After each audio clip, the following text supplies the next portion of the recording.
이렇게 이야기했거든. 어둠의 자식이다 이 말이에요.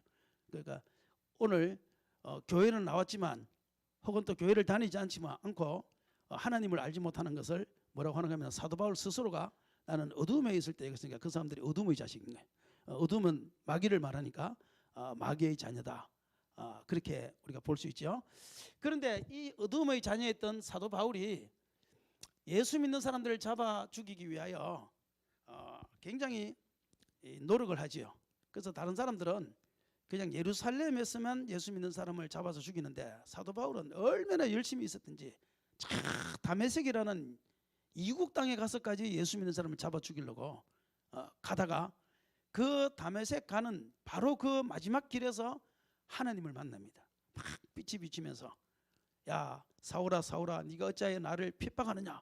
그럴 때 이 사울이 정신을 딱 차리고 주여 네 신이니까 하면서 예수님을 주님으로 부르기 시작하지요. 나는 내가 핍박하는 예수다. 그래서 불신에서 어디로 가는가 하면 구원으로 갑니다. 구원의 복음으로 갔지요. 구원의 복음, 구원받은 겁니다. 사도행전 9장에. 그리고 사도 바울이 다메섹에서 구원을 받은 다음에 어디로 가는가 하면은 야 바울아 너는 지가라는 데로 가라. 지가에 가면 아나니아가 있어. 아나니아가 있는데 그 아나니아한테 가서 너가 세례를 받으면 너가 성령 세례를 받을 거야. 그래서 그 다음에 어디로 가는가 하면은 지가로 가서 성령 세례를 받습니다. 성령 세례. 그 다음에 사도 바울이 성령 세례를 받은 다음에 바로 주님의 사역을 한 것이 아니고 갈라디아서 1장에 보면 내가 3년 동안 아라비아에 가서 그동안 내가 이 불신 어둠에 있을 때에 하나님 말씀을 수도 없이 암송했고 알고 공부했는데 그 말씀이 무엇이 잘못됐고 무엇이 잘 됐는가를 내가 알기 위하여 아라비아에 가서 내가 3년 동안 내가 말씀을 공부했다. 그렇게 나와요. 말씀을 아라비아에 가서 하나님의 말씀을 내가 다시 철저하게 내가 공부를 했다. 갈라디아서 1장에 그렇게 나와요. 그리고 난 다음에 사도 바울이 어디로 가느냐. 사도들한테 가서 안디옥에 갑니다. 사도행전 13장에 보면 안디옥에 가서 그때 바나바와 사울을 사도로 파송을 하게 됩니다. 그리고 그때부터 뭘 하는가? 사역을 하는 길을 들어서는 거예요. 그러면 사도 바울의 신앙 단계를 보면 딱 요 단계입니다. 처음에 불신에 있다가 사도 바울이 구원을 받았습니다. 구원을 받은 사도 바울이 성령 세례를 받습니다. 성령 세례를 받은 사도 바울이 말씀 공부를 합니다. 말씀 공부를 했던 사도 바울이 드디어 사역의 길을 들어서는 겁니다. 이것이 성경의 베드로도 마찬가지고 베드로는 성령이 아직 오시기 전에 주님을 따랐기 때문에 성령 세례의 단계가 없습니다. 나중에 받습니다. 사역을 하면서 성령 세례를 받든지 말씀을 다 배우고 난 다음에 성령 세례를 받든지 순서는 조금 틀리지만 저와 여러분이 일반적인 순서는 이 단계로 걸어가야 되는 거예요. 순서는 조금 바뀔 수 있지만 이 모든 단계를 우리는 다 거쳐야 된다는 거. 신앙생활은 뭐냐? 이 5가지 단계를 거치는 것이 신앙생활인 거예요. 그러니까 여기 있는 저와 여러분이 요 5단계를 내가 정확히 거쳤는지 5단계를 잘 실천하고 있는지를 점검하는 것. 그래야 내가 어린아이 신앙이냐 어른 신앙이냐 그게 분간이 되는 거예요. 한번 따라합시다. 구원받자. 구원받았습니까? 자, 성령 세례 받자. 한번 따라합시다. 성령 세례 받자. 성령 세례 받았습니까? 베드로가 너희가 믿을 때에 성령을 받았느냐? 그렇게 이야기하죠. 사도 바울이 너희가 믿을 때에 성령을 받았느냐 말하죠. 그러니까 성령 세례를 받았는지 자기가 점검을 해야 됩니다. 세 번째는 말씀 공부를 깊이 해야 됩니다. 말씀을 내가 더 많이 알아야 되고 말씀이 내 삶에 적용이 되도록 그래서 흔들리지 않는 어떤 이단이 와도 누가 무슨 말을 해도 흔들리지 않는 그런 말씀의 깊이로 가야 돼요. 그래서 말씀을 많이 읽으시고 많이 암송하시고 성경 공부하시고 제자 훈련하시고 왜 그것이 필요하냐? 그렇게 성경을 많이 알았던 사도 바울도 3년 동안 했다니까요. 아라비아에서.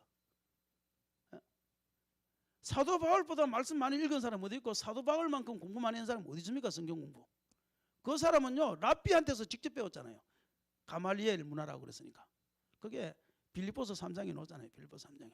자, 한번 봅시다. 빌립보서 3장을 한번 봅시다. 자, 빌립보서 3장입니다. 1절부터 한번 봅시다. 사도 바울이 어떤 사람이냐? 3장 1절. 자, 시작. 끝으로 나의 형제들아 주 안에서 기뻐하라. 너에게 같은 말을 쓰는 것이 내게는 수고로움이었고 너에게는 안전하리. 그만 잠시만. 1절을 다시 한번 볼게요. 그러니까 나가 같은 말을 쓰는 것이 내게는 수고로움이었고 너에게는 안전하니라 그랬거든요. 같은 말을 쓰는 거지. 그러니까 설교도 같은 것 자꾸 하는 게 내게는 수고로움이었고 여러분에게는 안전하대요. 내만 편한 게 아니고 여러분에게도 안전하대요. 같은 말을 계속 하는 게. 그래서 사도 바울도 가면 보면 에베소서나 빌립보서나 뭐 갈라디아서나 내용이 거의 비슷해요. 같은 말을 계속 하려니까 미안하니까 이렇게 한 구절을 넣잖아요. 같은 말을 쓰는 것이 내게는 수고로움이었고 내게는 안전하니라. 그러니까 설교도 같은 설교 하고 또 하고 또 하고 한다고 여러분들이 아이 목사님 또 설교 준비 안 해가지고 그게 아니야.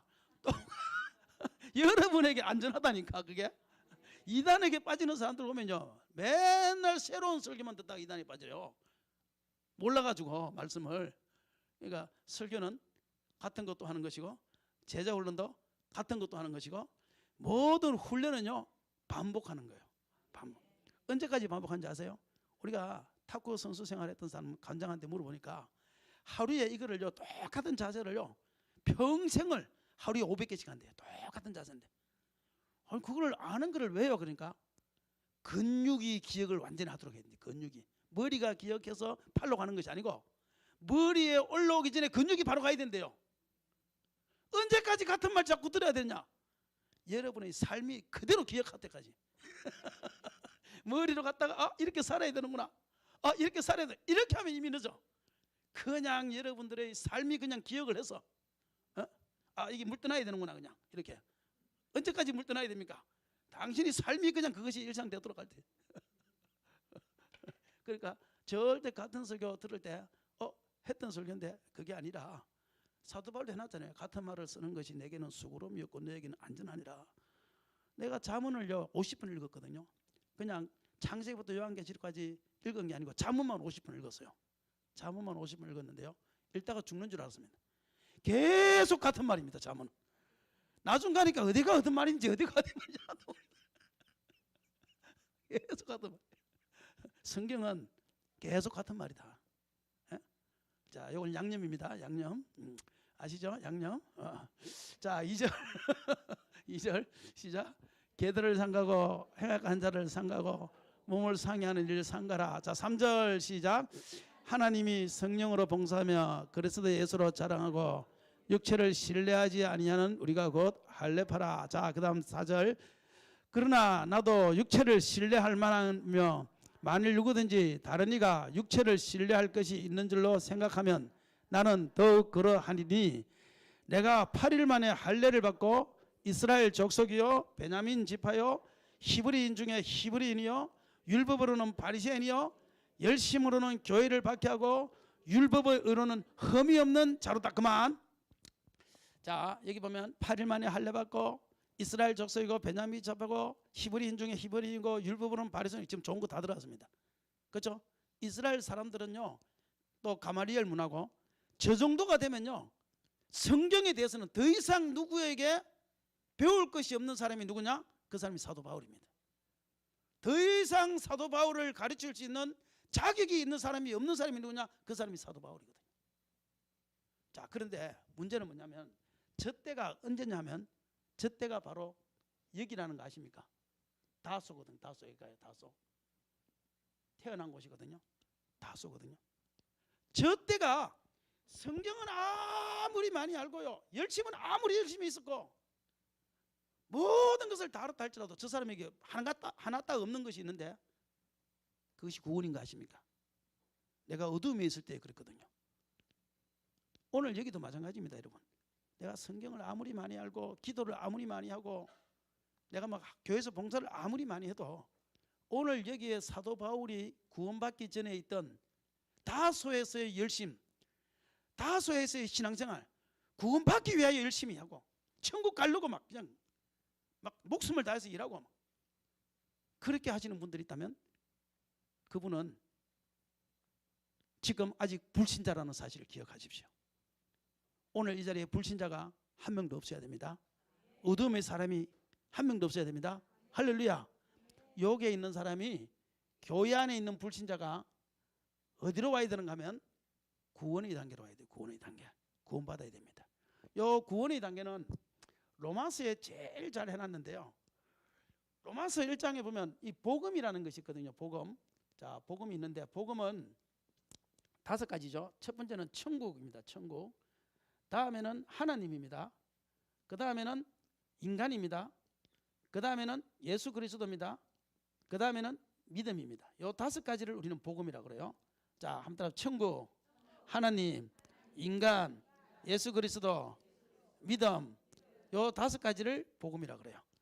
그런데 천국은 값없이 주시는 선물인 거 아시죠? 선물이라 그랬어요. 공짜라 그랬어요. 천국은 공짜다. 이걸 기억하셔야 됩니다.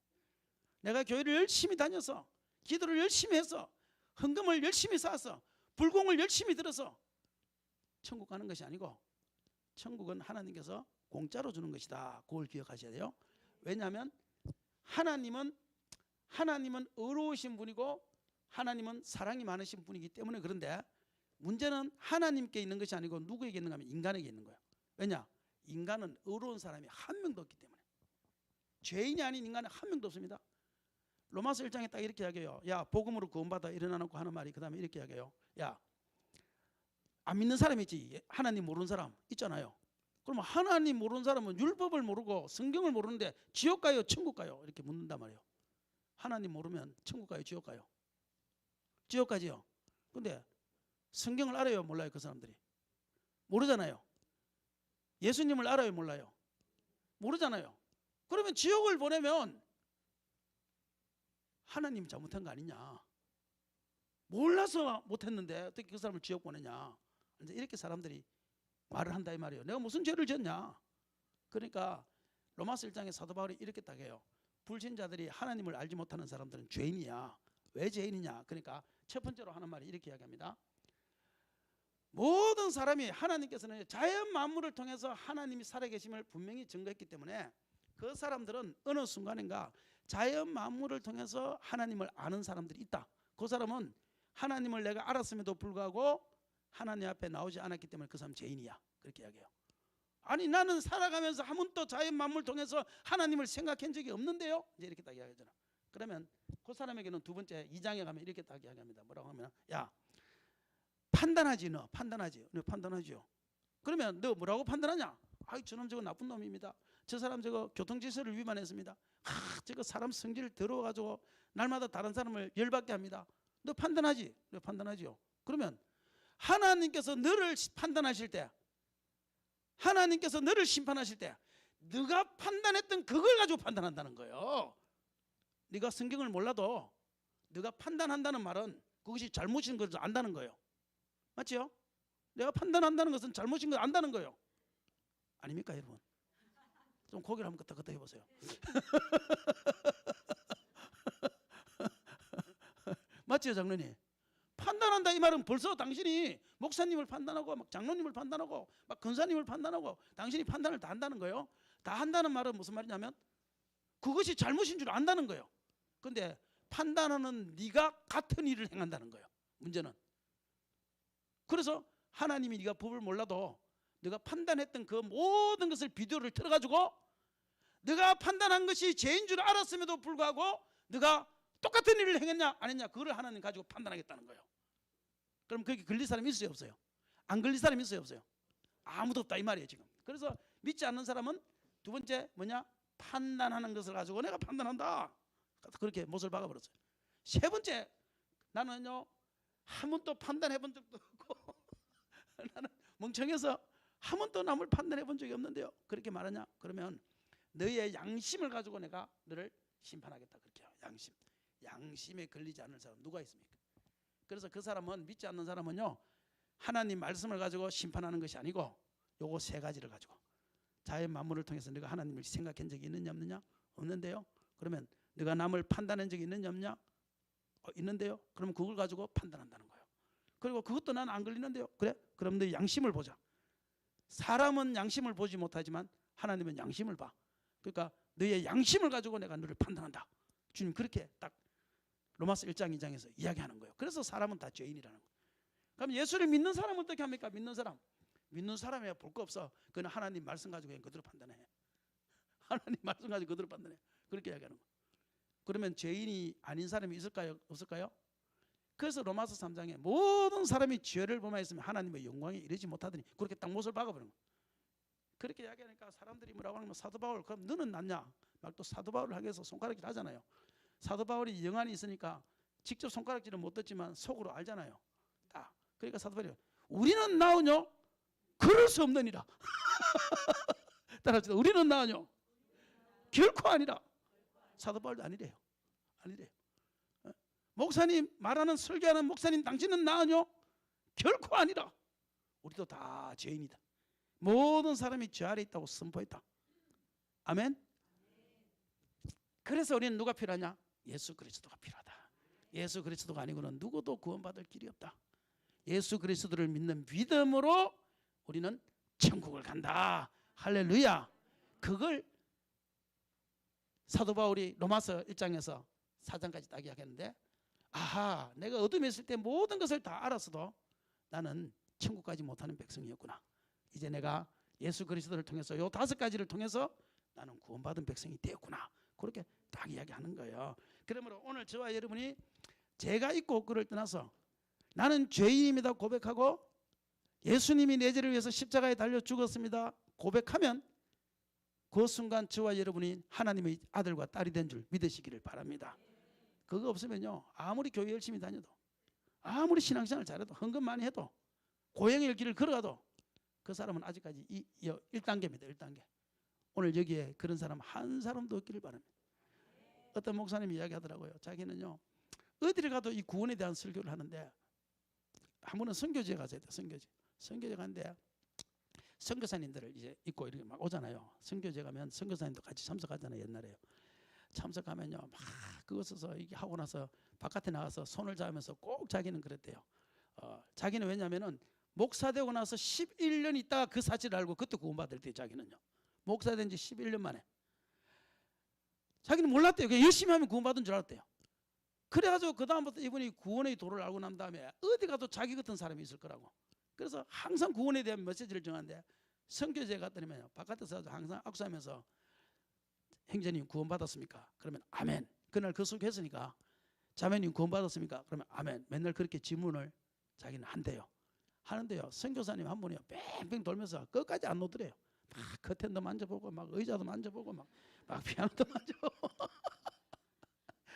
끝까지 자기가 마지막 인사할 때까지 안 노는 거예요. 그래서 이분이요 자기가 11년의 경력이 있으니까 그래서 끝까지 기다렸대요. 바깥에서 놀 때까지. 그러니까 하다가 안 되니까 마지막에 나오는데 그래서 형제님 구원받았습니까? 이렇게 딱 물으니까 그 선교사님이 하시는 말씀이 나 선교사입니다 이러더래요. 우리 같으면 그렇습니까? 아이고 선교사님 몰랐습니다 이럴 건데 이분은 11년 동안 자기도 그랬으니까 딱 손을 잡고 그렇지군요. 선교사님 구원받았습니까? 항상 자기는요 목사 된 지 11년 동안 구원 못 받았던 그 사건을 기억하고 교회 안에도 열심히 있는 불신자가 엄청나게 많다는 것을 자기가 알기 때문에 항상 그 복음을 전한다 그러는 거예요. 그러니까 여기 계신 우리 사랑하는 성도 여러분들이요 기억하십시오. 값으로 얻는 것이 아니고 공로로 얻는 것이 아니고 나는 죄인입니다 하고 내 입에서 주님이라는 말을 쓰는 그 순간 당신은 구원받은 것입니다. 생명책의 이름이 딱 기록된 것입니다. 거기에 대한 확신을 딱 가지시기를 주의 이름으로 축원합니다. 구원의 복음이 흔들리지 마세요. 사도 바울이 그 다음에 어디로 가느냐? 지가로 가요. 지가에서 성령 세례를 받는데 이 다메섹에서 눈이 멀어버렸거든요. 그때 성령 세례를 딱 받을 때 눈이 딱 뜨시잖아요. 우리가 구원받아도 하나님 말씀을 읽어도 구원받은 상태에서는요 영적인 눈이 그대로 닫혀 있어요. 성경 말씀이 잘 이해가 안 돼요. 그래서 교회 안에 성령 세례를 그 다음에 받아야 되는데 이 성령 세례 받는 게 진짜 얼마나 힘든지 몰라요. 구원받는 거는 쉽습니다. 그냥 예수 믿으시죠 하고 다음에 아멘 하면 딱 구원받아요. 딱 그 순간 바로 천국 가요. 아멘. 근데 성령 세례 받는 거는요 너무너무 힘들더라고요. 이거는요 힘써야 되고 애써야 되고 막 철하기도 해야 되고 너무너무 성령 세례 받는 게 힘들어요. 근데 성령 세례를 딱 받고 성경을 딱 보면 처음부터 끝까지 성경이 딱 이해가 되는데, 성령 세례를 안 받고 성경을 보면요, 성경을 100번을 읽어도 도대체 이것이 무슨 말인지를 이게 애매모호하단 말이에요. 이게 그래서 교회 안에 딱 들어오면 내가 구원 딱 받았으면 그 다음에 다른 거 신경 쓸 거 없어요. 그 다음에 무조건 성령 세례 받아요. 성령 세례. 예? 기름 부으심을 받아야 돼요. 기름 부으심을. 그래서 사도 바울이 두 번째 기름심을 부으심을 딱 받으니까 영안이 딱 뜨지잖아요. 눈이 딱 뜨지잖아요. 오늘 저와 여러분이 성령 세례 받아서 영안이 딱 열리시기를 바랍니다. 예? 이거는 누가복음 24장을 보면 잘 나와요. 누가복음 24장 한번 보세요. 누가복음 24장을 한번 보시면 이 다메섹으로 가는 제자들이거든요. 다메섹으로 가는 제자들인데, 그 예수님 부활하셨는데 얘들은 부활한 것을 몰라요. 그래서 실망해서 다메섹으로 내려가는 거예요. 예수님 돌아가셨다고, 부활한다고 그랬는데도. 자, 그런데 보세요. 자, 그런데 옆에 앉아 그 두 사람이 걸어갈 때에 예수님이 따라가시는 거예요. 따라가시는데, 자, 쭉 예수님에 대해서 이 사람들이 그 예수님 앞에서 예수님에 대해서 이야기를 하는 겁니다. 그러니까 25절을 보세요. 25절. 자, 25절 시작. 이르시되 미련하고 선지자들이 말한 모든 것을 마음에 드디 믿는 자들이여, 그리스도가 이런 고난을 받고 자기의 영광에 들어가야 할 것이 아니냐 하시고, 이에 모세와 모든 선지자의 글로 시작하여 모든 성경에 쓴 바 자기에 관한 것을 자세히 쓰며, 모세와 선지자의 글이니까 이는 구약 성경이란 말이에요. 구약 성경에 나오는 예수님에 관한 모든 것을 자세히 설명했단 말이에요. 자, 그런데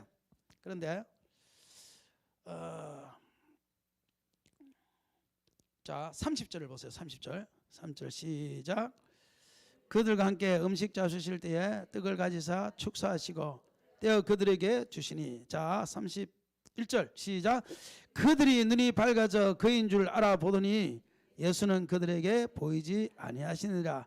눈이 밝아져 그인 줄 알아보더니. 자, 신기하지 않습니까? 예수님을 3년 반 동안 쫓아다녔거든요. 예수님 늘 그 말씀 하셨거든요.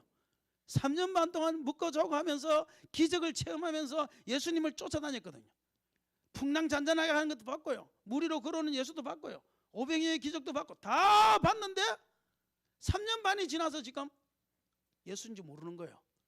그런데 딱 눈이 딱 밝아지니까 그인 줄 알아봤다고 그러잖아요. 그러니까 성경을 많이 봐도 여러분들 모르는 이유가 있어요. 성령 세례 안 받았어요. 성령 세례. 예? 성령 세례 딱 받으면 그때 받고 나서 성경 읽기 시작하면요, 그냥 읽으면서 아멘 아멘 아멘 아멘 아멘 아멘 이렇게 돼요. 그래서 반드시 성령 세례 받고 성경 봐야 된다. 눈이 밝아져. 자, 그다음에 보세요. 그다음에 보세요. 눈이 밝아져. 자, 32절 보세요. 32절 시작. 그들이 서로 말하되 길에서 우리에게 말씀하시고 우리에게 성경을 풀어주실 때에 우리 속에서 마음이 뜨겁지 아니하더냐. 성령 세례를 왜 받아야 되냐? 마음이 뜨거워져요. 마음이 뜨거워져요. 예? 주님이 내 속에 탁 임재하시면서 내 마음이요, 마음이 뜨거워져서 일을 해요. 마음이 뜨거워져서. 그래서 성령 세례를 받아야 돼요, 여러분들. 자, 그다음 34절 시작. 주께서 가연 살아나시고 시몬에게 보이셨다는 자, 그리고 예루살렘에 돌아가서 주님께서 살아나셨다고 이제 증거하기 시작한다 이 말이에요. 그러니까 저와 여러분은 하나님에 대한 더 확실한 마음을 가지기 위해서 하나님께서는 구원은 입으로 신하여 주여 하는 순간 받지만 성령 세례는 그냥 안 된다. 열심히 기도하고 애써야 된다. 그래서 교회는 부흥회는 왜 하느냐면, 부흥회는 여러분들에게 사실은 성경 가르치려고 하는 게 아니에요. 성경은 목사님한테 배워야지요. 그렇죠? 이 부흥회는요, 이것 때문에 하는 거예요. 이것 때문에. 부흥회는 결국 핵심이 뭐냐면요, 성령 세례, 성령 충만의 역사를 경험하게 하기 위해서 부흥회 하는 거예요. 그러니까 부흥 강사의 은사는 뭐냐? 성령 세례 베푸는 게 부흥 강사의 은사인 거예요. 그거 못하면요, 아무리 말씀을 잘 전해도 성령 세례를 못 베풀면 부흥회는 실패인 거예요. 성령 충만 받게 못하면 부흥회는 실패인 거예요. 부흥회는, 부흥 강사의 은사는 뭐냐? 이거란 말이에요. 이거. 그래서 여러분들이 오늘 밤에 성령 또 우리가 위해서 기도하고 오늘 밤에 또 성령의 불을 달라고 우리가 특별히 할 건데, 그럴 때 여러분들이 성령세례, 성령 충만, 성령 세례 받은 사람은 성령 충만, 다시 한 번 더 뜨거운 성령, 말씀의 성령, 온유한 성령, 비둘 같은 성령, 다시 한 번 더 그것이 내 속에서 살아나지 못하면 부흥 강사는 제대로 한 것이 아닌 거예요. 그것 때문에 부흥하는 거예요. 그것 때문에. 예? 아멘. 그래서 여러분들 나를 좀 도와주시기를 바랍니다. 오늘 밤에 열심히 기도해가지고 내 속에 다시 한 번 마음이 뜨겁지 않은 것처럼 다시 한 번 더 우리 속에서 마음이 뜨거워지는, 사명이 다시 생기는 그러한 밤이 되기를 부탁드립니다. 아멘 안 하시는 분들은 조금 수상한데 그렇게 하기를 원하시면 아멘. 아멘. 그러면 오늘 밤에 반드시 성령이 역사하세요. 아픈 자들은 고침받고, 할렐루야. 비전이 없는 자들은 비전이 생기고, 다시 꿈을 품고, 잃어버렸던 꿈, 다메섹으로 돌아가는, 꿈이 잃어버려서 다메섹으로 돌아가던 사람이 다시 마음이 뜨거워져서 다시 예루살렘으로 돌아가듯이 다시 한 번 더 저와 여러분 속에, 마음속에 비전과 꿈이 살아나서 내가 주님을 위해서 다시 한 번 더 살아보리라 결단하는, 그것이 뭐냐? 그게 부흥회라 말이에요. 그게 부흥회. 그 성령세를 반드시 받아야 된다. 그 다음에 사도 바울이 어디 갔냐? 말씀 공부하잖아요. 이 말씀 공부는 제자 훈련이란 제자 훈련. 그래서 나는 성령 다 받아서 성령이 다 알려주는데요. 알려줘도 제자 훈련해야 돼요. 제자 훈련을 얼마만큼 철저히 하느냐, 그것이 나의 삶이 기억하느냐, 이것이 어디에 매여 있는가 하면 제자 훈련에 매여 있거든요. 제자 훈련을 잘 받으면 나의 삶이 그거를 기억을 해요. 성령 세례는 아직 안 돼요. 그게요. 읽으면 그냥 은혜는 받지만, 저와 여러분이 제자 훈련을 잘 받아서 삶이 말씀을 기억하는 그 수준까지 올라가기를 주의 이름으로 축원합니다. 그래서 3년 동안, 그 제자 훈련이 보통 보면 2년 내지 3년 하잖아요. 사도 바울도 3년 동안 가서 아라비아에 가서 내가 이때 공부했던 이 말씀이 정말 진짜냐, 성령 세례 받고 나니까 배웠던 그것이 가짜인 것 같아. 그래서 열심히 그걸 가지고 성경 공부를 하잖아요. 그러니까 성경 공부 열심히 하세요. 제자 훈련 열심히 하세요. 그래서 목회자하고 부흥사하고 틀린 게 그거예요. 부흥사는 한 번 성령 세례를 통해서 뜨거우면 끝나요. 그 다음부터 여러분들이 뭐 죽이 되든 밥이 되든 뭐 상관없어요. 한 번 그때 우리는 결판을 내야 되는, 이게 부흥사란 말이에요. 담임 목사는 뭐냐? 한 번 뜨거워지는 가지고 안 되는 거예요. 담임 목사는 길게 가지고 제자 훈련을 통해서 그 사람을 삶을 변화시키는 거, 이게 담임 목사거든요. 저도 담임 목회 해보잖아요. 그게 어렵더라고요. 그게 어렵다. 그냥 우리 성도들 한 번 오면은 그냥 방언 터지고 그냥 환상 보고 이거는요 조금만 하면 돼요. 근데 그들이 삶을 변화시키는 것, 삶이 말씀을 기억하게 하는 것, 이것은 정말 어려운 일이 그거다. 그래서 담임 목사가 부흥사보다 사실은 훨씬 더 어려운 거예요. 훨씬 더 어려운 거예요. 저도 해보니까 훨씬 어려워요. 그냥 부흥에만 360을 쫓아다니면 좋겠어요. 그냥 이것처럼 쉬운 게 없어요. 근데 교회 가면 또 이게 제자 훈련을 시키다든지 그들의 삶을 또 변화시킨다 해야 되잖아. 너무너무 어려워요. 너무너무 어려워. 그래서 교회 안에서는 말씀의 단계까지 가야 된다. 아멘. 그리고 그 다음에 가는 게 사역이에요. 사도행전 13장에 가서 바나바와 바울이 드디어 하나님께서 사도로, 선지자로, 선교사로 파송을 하는 장면이란 말이에요. 그래서 사역을 하는 거예요. 이때부터 사역이 되는 거예요. 그러면 여기서 우리가 불신일 때도 기도하잖아요. 불신일 때도 찬송하잖아요. 불신일 때도 예배드립니다. 봉사합니다. 다 했습니다. 사도 바울도. 구원받아서도 다 할 수 있습니다. 성령 세례 받았을 때도 다 할 수 있습니다. 말씀 사역하면서도 다 할 수 있습니다. 그러나 우리가 장성한 사람이 되어서 하기 위해서는 반드시 이 과정을 다 하고 그 다음에 내가 사역을 해야 그 사역에 하나님의 역사가 강력하게 기름 부어진다는 사실을 우리가 아셔야 됩니다. 그래서 철저하게 제자 훈련하세요. 아멘. 아멘. 그래서 제가 하는 거는 요 두 번째 여기까지다. 구원에서 성령 세례까지다. 찬양 한번 하고 합시다.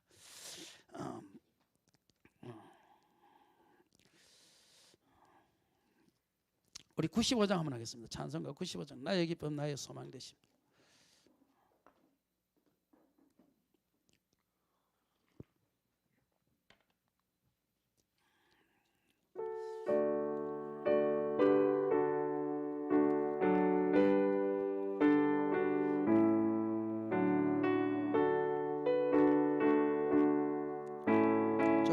찬양합니다. 나의 기쁨 나의 소망 되시며 나의 생명이 되신 주 밤낮 불러서 찬송을 드려도 늘 하신 마음 그일세 나의 사모하는 선한 목자는 어느 꽃다운 동산에 양의 우리와 늘 함께 가셔서 기쁨을 함께 하실까 기도 없이 거친 넓은 들에서 갈 길 못 찾아 길 못 찾아 애쓰며 이리저리로 헤매는 내 모양 저 원수처럼 나도 다 주의 자비 높고 아픈 모든 천사로 반기며 주의 놀라운 진리의 말씀에 천지가 가로다 나의 진정 사모하는 예수님 음성조차도 반갑고 나의 생명과 나의 참 소망은 오직 주 예수 나의 진정 5절입니다. 나의 진정 사모하는 예수님 조차도 반갑고 나의 생명과 나의 참 소망은 오직 주 예수님이시네. 아멘 할렐루야 아멘 아멘. 그래서 저와 여러분은 다 이 구원의 복음을 지나갔지요. 다 성령 세례 받았지요. 그러면 이제 성령 충만함 받고 날마다 말씀 속에서 성령 충만함을 받고 하나님의 사역을 감당해야 된다. 가정의 일도 다 하나님의 사역이고 다 하나님의 사역을 하는 마음을 가지고 모든 일들 다 해야 돼. 내가 청소한다. 청소하는 것도 이것도 하나님의 사역이다. 이 마음을 가지고 하게 되는 것 그것이 바로 마지막 단계다 이 말이에요. 그러니까 우리가 하는 모든 일을 우리가 만나는 모든 사람이 전부 다 하나님의 사역이다라는 마음을 가지고 사람을 만나는 거고 그 일을 하는 거거든요. 그렇게 되고 나면요 나의 모든 삶에 하나님이 간섭하기 시작해요. 하나님 역사하기 시작해요. 예? 내가 하는 모든 일 속에 하나님이 축복하기 시작한다니까요. 예? 그래서 성령 날마다 성령 충만 받아야 되는데 성령 세례는 한 번이지만 날마다 성령 충만을 받아야 되는데 그래서 기름 부으심이 우리에게 크게 임해야 돼. 날마다 크게 임해야 돼. 그래서 날마다 성령 충만 돼서요. 술 취하지 말라 이는 방탕한 것이니 오직 성령의 충만함을 받으라 그러잖아요. 자 오늘 여기 보시면 자 사무엘상 16장을 한번 보세요. 사무엘상 16장 13절을 한번 보시면 16장 13절 자 16장 13절 시작 13절입니다. 13절 13절 시작 사무엘이 기름 뿔병을 가져다가 그의 형제 중에서 그에게 부었더니 이날 이후로 다윗이 여호와의 영에게 크게 감동되니라. 사무엘이 떠나서 라마로 가니라. 이날 이후로 다윗이 여호와의 영에게 성령에게 크게 감동되니라. 오늘 이후로 저와 여러분에게 하나님의 영이신 성령이 조금이 아니라 어떻게? 목소리를 들어봤으면 별로 크게 감동할 거지 않은데 다시 크게 감동되니라. 할렐루야. 그렇게 되기를 바랍니다. 이 부흥회를 통해서 그렇게 돼야 되는 거예요. 우리가 신앙생활 하다가 사역하다가 지쳤을 때 또 부흥회를 통해서 또 성령의 감동받고 또 그렇게 또 시작하고 그렇게 하는 거거든요. 사무엘이 다윗에게, 목동 다윗에게 다 기름을 부으니까 여호와의 신에게 작게가 아니고 크게 감동이 됐다 그래요. 크게. 근데 지금은요, 이 당시에는 참 선지자들은 편했을 것 같아요. 목사님, 저 성령 세례 받고 싶어요. 성령 좀 기름 부어주세요. 좀 성령 세례 받게 해주세요. 그러면 그래, 이리 와봐. 야, 기름 가져와, 기름 가져와. 그럼 기름 잡으면 그냥 성령이 감동했는데, 지금도 그렇게 하면 얼마나 좋겠어요. 그다음에 막 덴뿌라 기름 가지고 참기름 가지고 호주머니 다니면서 부흥회 할 때마다, 자, 오늘도 성령이 역사하실 줄로 믿습니다. 자, 지금 다 기도하세요. 기름을 그냥 부어. 그럼 막 성령이 크게 감동하면 얼마나 좋겠어요 이게. 근데 성령은요, 신약 시대에는 기름 붓는다고 감동 안 하고, 신약 시대에는 이게요, 힘쓰고 애써서 기도할 때 성령이 역사하거든요. 그래서 이게 신약 시대의 목회자가 힘든 거예요. 이 사람이 힘쓰고 애써서 기도하면 금방 성령이 감동할 것 같은데, 도저히 힘쓰고 애써서 기도를 안 하는 거야. 이게 때려도 못하네, 꼬집어도 못하네. 이게 안 돼. 기도를 안 하는 걸 어떻게 하겠어. 이게 내가 무슨 재주로 그냥 기름만 부으면 좋은데 기도를 해야 되는데 기도를 안 하니까. 그래서 부흥회를 통해서라도 억지로라도 지금 기도를 시키려고 부흥회 하는 거 아닙니까 여러분? 제가 이렇게 목청 크게 말하는 이유도 뭡니까? 기도해, 제발 기도해, 성령이 부어져, 그 말 하는 거예요. 오늘 밤에 기도하세요. 오늘 밤에 하면 성령이 그동안 한내교회에서 역사했던 그 수많은 성령보다 더 크게 임하는 성령이 한번 돼보자고. 성령이 다시 한번 성령이 저한테 강력하게 역사하시는데요. 그러니까 그때는요, 정말 아무것도 없어요.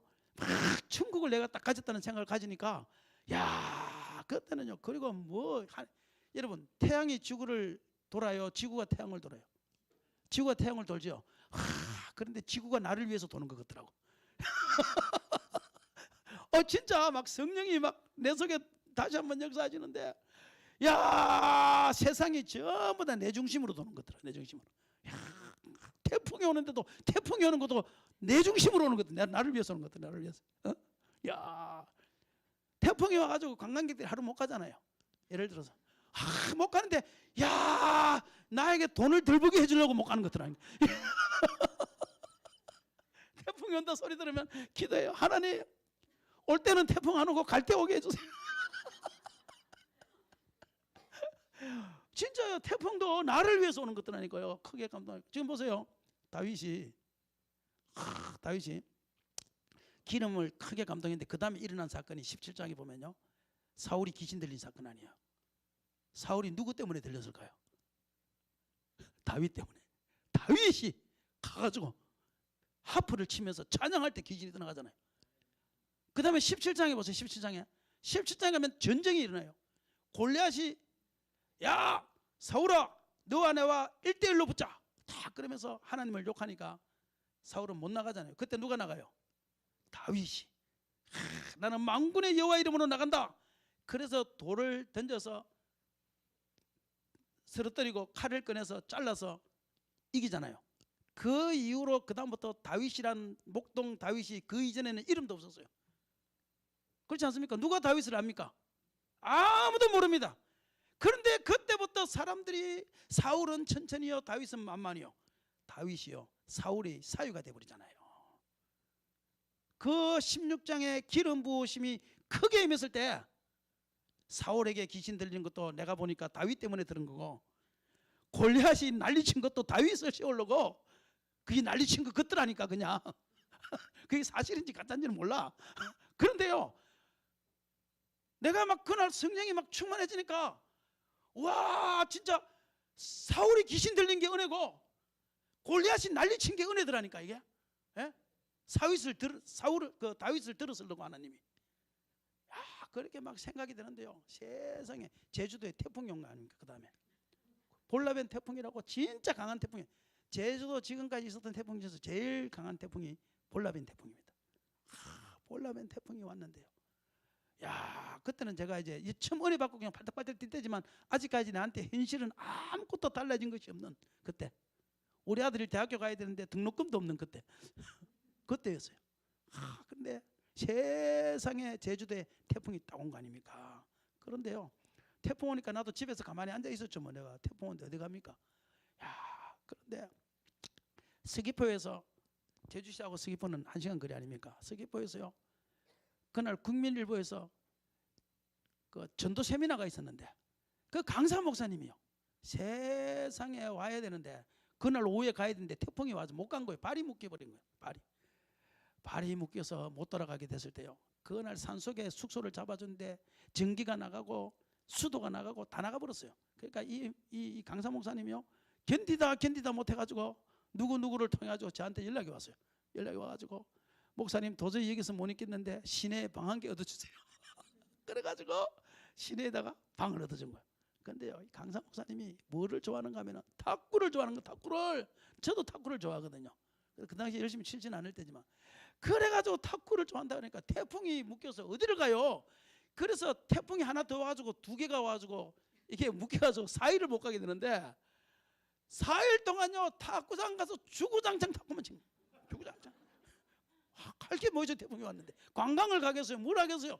주구장창 탁구만 치면서 또 커피숍 가서 마시면서 이야기하고 또 잘 치는 사람 소개시켜주고, 그렇게 그저 사모님하고 같이 왔었기 때문에 우리 사모하고 나하고 둘이서 주구장창 탁구만 4일 동안. 그런데요, 딱 가시면서요 고생했다고요. 와, 100만 원을 딱 주고 가는 거예요. 야, 여러분 지금 100만 원이 별것 아닌데, 아니 별것 아니진 않지만 그 당시에 100만 원이면 제가 한 달에 사료비를 30만 원도 못 받을 때 아닙니까? 7평에 살 때 아닙니까? 7평에 4명이. 그러니까 100만 원을 딱 주니까 이게 얼마나 큰 돈인 줄 아시죠, 여러분? 와, 그때 우리 아들이요 이럴 때입니다. 우리 아들이 뭐라고 하냐면요, 그 축구를 하다 다쳤잖아요. 다쳤는데 119를 친구가 불러가지고 119 소방대원이 오니까 병원에 안 간다 그래가지고 119 소방대원이 저한테 전화가 왔어요. 누구 아버지세요? 네, 그런데요, 우리 아들이 아파서 지금 병원 가야 되는데 병원을 안 간대요. 그러니까 내가 왜 안 간대요? 그러니까 우리 아버지 돈 없어요. 그럴 때다 이 말이에요. 그럴 때. 그래가지고 내가 마음이 얼마나 찢어지는지요. 걔 뭐 바꾸라 그래가지고, 야 병원 가라. 돈 있다. 그래가지고 병원을 억지로 보냈던 때란 말이에요. 그런데 100만 원을 주고 간대요. 그게 끝이 아니고요, 세상에요, 그때 우리 아들이 대학교 간다는 소리를 듣고 등록금을 그 당시에 100만 원을 대주신 거 아니에요. 야, 2년 동안을. 이야, 그리고 나서 그때부터 매달 한내 교회처럼 성교비 10만 원씩. 이야, 그래가지고요, 그 다음 교역자 회의를 딱 했는데, 교역자 회의에서 모든 목사님들이 나와가지고 볼라벤 태풍 때문에 종탑 무너졌어요, 담이 무너졌어요, 보일러가 나가서요, 다 나갔으니까 누구 헌금할 사람 좀 보내주세요. 다 그 말 아니에요 그게 다. 그런데 내가 나가가지고 했던 말이 지금 또 잊어지지 않는 말이 있습니다. 볼라벤 태풍이 와도 될 놈은 됩니다.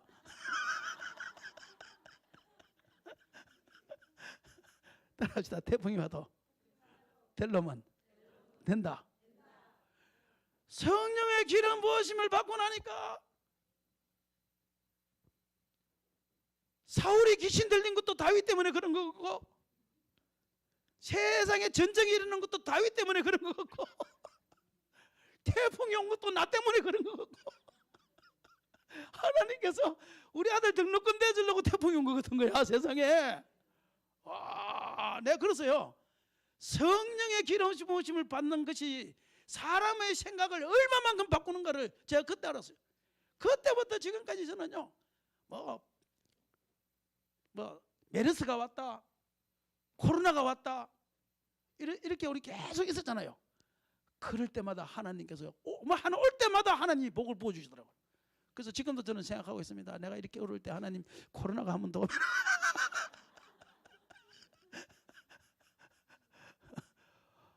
야, 막 기도를 하다가 하나님의 성령이 부어지는데, 부어지고 나니까 딱 생각나는 것이요, 야, 정말 모든 지구가 태양을 중심으로 도듯이 상황과 사건이 나를 중심으로 도는구나.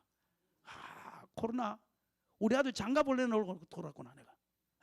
네, 이야기했죠. 코로나 때. 코로나 끝나고 나서 하나님이 제주도의 사람들을 불러서 모아줬는데 하나님이요, 우리 아들 장가 가야 되는데 메추라기의 축복이 정말 있습니까? 하나님, 맨날 만나만 먹고 살기에 나도 지겹습니다. 메추라기를 좀 주보세요.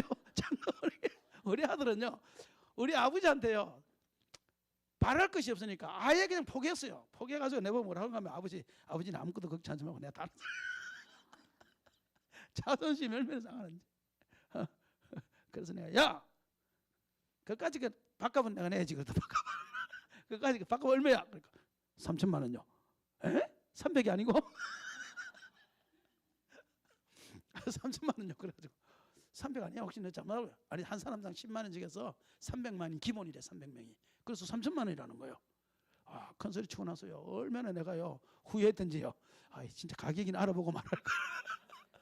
그래가지고 주여, 이스라엘 백성들이 만나가 지겨워서 메추라기를 하나님 줬다는데, 한 달 동안 메추라기 줬다는데 나도 이제 만나 먹고 살기에 지겨우니까 하나님 메추라기를 좀 주보세요. 우리 아들 장가 보내게 메추라기를 좀 주세요. 그러면 내가 이 말씀을 믿을게요. 이렇게 기도를 했는데, 세상에 그때 코로나 딱 끝난 거 아니에요. 끝나면서 사람들이요, 그동안 코로나 동안 관광을 못 갔던 사람이요, 제주도로 몰려오기 시작하는데요. 와, 내가 우리 아들한테 3천만 원 딱 주면서 자식이 아빠를 우습게 보고 있었거든요.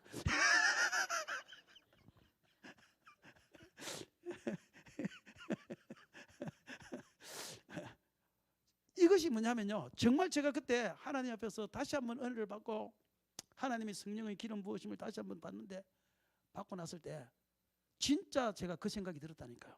정말 나를 중심으로 코로나가 들어오고, 나를 중심으로 메르스가 오고, 나 때문에 하나님께서 이거 주신 거구나 할 이 착각이 들 정도로 그런 마음이 딱 드는데, 정말 그거 하나가 끝날 때마다 하나님께서 복을 주시고 이런 것을 제가 엄청나게 느꼈거든요. 오늘 이 시간 사랑하는 성도들이며, 왜 세상이 자꾸 내하고는 반대로 가지 이렇게 마음 드시는 분들이요, 성령 세례 받아보세요. 성령의 영에 한번 크게 도취돼 보세요. 그러면 세상이 나 중심으로 도는 것 같아요. 나 중심으로. 저 또라이구나, 저 이래도 할 수 없어요. 성령에 취하면 또라이지 뭐. 술 취한 거나 성령에 취한 거나 똑같잖아요. 술 취하면 또라이, 성령에 취하면 또라이. 똑같습니다. 똑같습니다. 그러니까 저와 여러분이 성령에 한번 취해야 돼요. 그러니까 오늘 밤에 하여튼 전부 다 작정하시고 나오실 때 딱 내가 오늘 밤에는 정말 한번 하나님 앞에 성령의 큰, 다시 한번 그 본문 말씀 보세요. 본문 말씀 다시 한번 보세요. 다시 13절 시작. 사무엘이 기름 뿔병을 가져다가 그의 형제 중에서 그에게 부었더니 이날 이후로 다윗이 여호와의 영에게 크게 감동되니라. 오늘 밤에 한번 천지가 진동할 만큼 한번 우리가 하나님께서 우리를 크게 감동해서 지금까지 내가 힘들고 어려운데 그 모든 것이 이제부터는 내 중심의 인생이 된다. 하나님이 나를 중심으로 이제는 돌아가게 만든다 하고 착각에 빠질 만큼 오늘 밤에 한번 크게 우리가 성령의 충만함을 한번 받을 수 있는 밤이 되기를 바랍니다. 그렇게 성령의 크게 충만함을 받고 제자 훈련을 하면 그 제자 훈련이요, 꿀송이보다 더 달아져요. 그 다음부터는요, 이 말씀이요, 내가요 그러고 난 다음에 말씀을 보는데요, 얼마나 말씀이 좋던지요. 그걸 읽다가 화장실을 가야 되는데 막 읽다가 이거 닳고 가야 되는데 이거 닳고 가야 되는데 막 이러다 변비에 걸려가지고 진짜나 변비를 생전 처음 걸려봤어요. 죽는 줄 알았어요. 진짜 배가 얼마나 아픈지요. 남들은요 묵다가 변비에 걸렸다는데 난 성경 보다가 변비에 걸렸어요. 그게요 얼마나 성경 읽고 싶은지 앉아가지고 읽다가 요거만 읽고 가야지, 장세기 요거만 읽고 가야지, 출애굽 요거. 그러다가 결국은 막 변비에 걸려가지고 얼마나 고생인지 몰라요. 성령이 한번 크게 임하고 그 다음에 성경을 보니까요, 그 이전에 있던 성경하고는 비교도 안 될 만큼 성경이 정말 꿀송이처럼 달고 송이꿀처럼 달고, 정말 그 성경 말씀이 내 발의 길이요. 저는 지금도 309절을 딱 성경 뽑았어요. 성경을 뽑아가지고 우리 성도들은 책자로 다 나눠주고 그거를요 그 AI로 녹음시켜 가지고 유튜브에 딱 올렸어요. 올려가지고 지금도요 차를 타고 가면 딱 그거 309절 딱 1시간이거든. 그 309절 무조건 틀면서 들으면서 가요. 지금 다 보려니까 너무 힘들더라고 성경이. 그래서 그 309절 딱 귀에 계속 차에 가도 핸드폰에서 틀어놓고 길 갈 때도 그걸 틀어놓고 가고 309절 계속 지금 그거를 들으면서 저는 그렇게 해요. 지금도요. 그렇게 해요. 그러니까 하나님 말씀이 얼마나 좋은지 몰라요. 얼마나 좋은지 몰라요. 이 말씀이 금방 이루어질 것 같고 그래서 말씀을 가까이 해야 돼요. 그 다음부터 말씀을 정말 말씀을 가까이 하셔야 돼요. 그게 구원받은 상태에서 말씀을 가까이 하는 거랑 성령이 크게 임하고 난 다음에 말씀을 가까이 하는 건요 이게 하늘과 땅 차이, 하늘과 땅 차이. 정말 성의 끝보다 말씀이 되거든요. 그러니까 여기에 성경 안 보시는 분들 어쨌든 성경 보시고 아까 우리 새신자라고 그러시면서 와 성경을 뭐 일주일에 뭐 몇백 장씩 읽는데 몇백 장씩. 야, 나 그것도 깜짝 놀랐는데 그렇게 읽으면 정말 하나님께서 역사하시지요. 하나님 말씀의 영이거든요. 말씀을 통해서 역사. 결국은 내가 기도로 통해서 역사하시는 것지만 하나님이 마지막으로 역사하실 때 보면요 말씀을 통해서 역사하시더라고요. 말씀을 통해서. 그러니까 말씀을 늘 가까이 해라. 그것이 너에게 복이다 그랬으니까 저와 여러분이 정말 제자 훈련 열심히 받으시고 교회에서 아멘. 한 번 받는 게 아니라 두 번, 세 번 받아서 그 말씀이 나의 삶이 되도록 그냥 그거 만들어야 되는 거예요. 완전히 막 뭐 생각하면 그 말씀 딱 띄워라. 그 정도로 열심히 말씀을 공부하셔서 정말 하나님이 큰 영이 정말 이 한내교회를 그리고 여러분의 사업체를 한번 뒤흔드는 놀라운 역사가 한번 생기기를 주의 이름으로 축원합니다. 축원합니다. 우리 나의 기쁨 한번 더 불러봅시다. 나의 기쁨. 아니면 빈들의 마른 풀같이 한번 불러봅시다. 빈들의 마른 풀같이. 우리 한번 부르고 빈들의 마른 풀같이.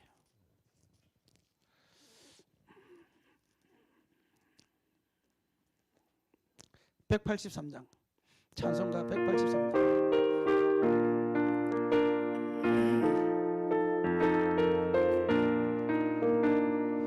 빈들의 마른 풀같이 시들은 나의 영혼 주님이 약속한 성령 간절히 기다리네. 가물음의 마른 땅에 단비를 내리시고 성령의 단비를 부어 새 생명 주옵소서. 반가운 비소리 들려 산천이 춤을 추네. 먼비로 내리는 성령 내게도 주옵소서. 하늘의 마른 땅에 단비를 내리시듯 성령의 단비를 부어 새 생명 주옵소서. 철따라 우러를 내려 초목이 무성하니 이 갈급한 내 심령 위에 성령을 부어소서. 가물음의 마른 땅에 단비를 내리시듯 성령의 단비를 부어 새 생명 주옵소서. 참되신 사랑의 언약 어길 수 있사오랴. 오늘의 흡족한 은혜 주실 줄 믿습니다. 가물음의 마른 땅에 단비를 내리시듯 성령의 단비를 부어 새 생명 주옵소서.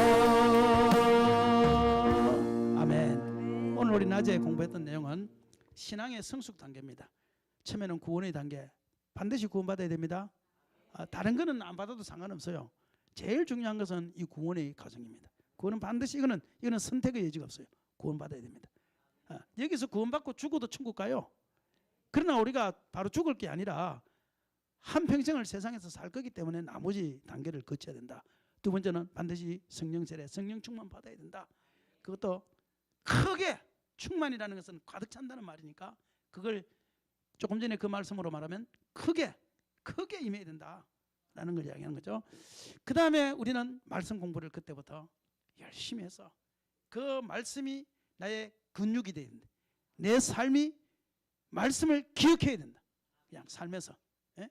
그리고 사역의 길로 가서 그 사역이 말씀을 통한 사역이 돼야, 그래야 내가 하나님 앞에서 더 여기서 응답받는 것보다요, 성령 세례를 받고 응답받는 것보다 말씀의 깊은 곳 가서 근무를 내리고 그곳에서 응답받는 그 응답의 폭이나 깊이가 훨씬 크다는 거 여러분 아셔야 됩니다. 그래서 그리고 또 사역을 하다가 받는 그 응답의 폭과 깊이가요, 또 말씀만 공부해서 하는 것보다 훨씬 더 큽니다. 저도 지금 마찬가지로 지금 사역을 하고 있잖아요. 사역의 폭이 넓어지잖아요. 넓어지니까 예전에 내가 봤던 뭐 볼라멘 태풍 이거하고는 비교도 안 되는 하나님의 감동과 은혜가 주어지더라는 거예요. 그러므로 한 단계가 이것이 별것 아닌 것 같지만 지나갈 때마다 그 사람에게 임해지는 성령의 역사의 하심과 깊이와 넓이와 높이는 다르다는 걸 기억하셔서 저와 여러분이 말씀의 깊은 데서 사역을 하시고 또 사역의 깊은 데서 성령을 경험하시기를 주의 이름으로 축원합니다. 우리